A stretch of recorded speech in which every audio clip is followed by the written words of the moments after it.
मुंबईतील ईस्टर्न फ्रीवेवरती टॅक्सीचा भीषण अपघात झालेला आहे, ज्याच्यात एकूण 6 जणांचा मृत्यू झालेला आहे।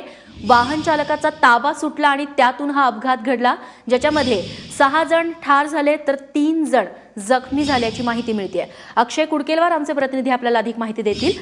अक्षय, जे मृत आहेत आणि जखमी आहेत त्यांची नावं कळालेली आहेत का आणि नेमका कधी घडलाय हा अपघात? थोड्याच वेळापूर्वी हा अपघात घडलेला आहे। जे जखमी आणि मृत यांची नावं अद्याप जाहीर करण्यात आली नाही।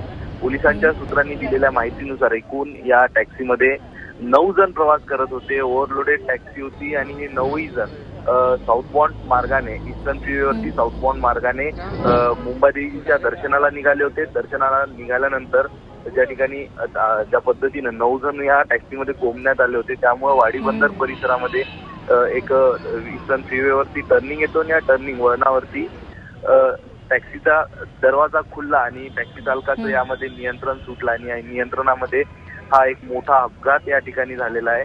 आणि यामध्ये आतापर्यंत 6 जणांचा दुर्दैवी मृत्यू झालेला आहे, तर 3 जण यामध्ये जखमी झालेले आहेत। जखमींवर नजीकच्या रुग्णालयामध्ये उपचार सुरू आहे आणि या संपूर्ण आता फ्रीवेवरती वाहतुकीची कोंडी निर्माण झालेली आहे। सुदैवाची गोष्ट ही की आज हा जो अपघात ज्यावेळी झाला त्यावेळी शनिवारचा दिवस असल्याने या ठिकाणी वर्दळ वाहतुकीची थोडी कमी होती, मात्र तरीही या ठिकाणी वाहतुकीमध्ये आता व्यत्यय निर्माण झालेला आहे आणि या संपूर्ण प्रकरणी मुंबई पोलीस या अपघाताची तपास आणि चौकशी करीत आहेत। रेश्मा, अक्षय, धन्यवाद तू दिलेल्या माहितीबद्दल।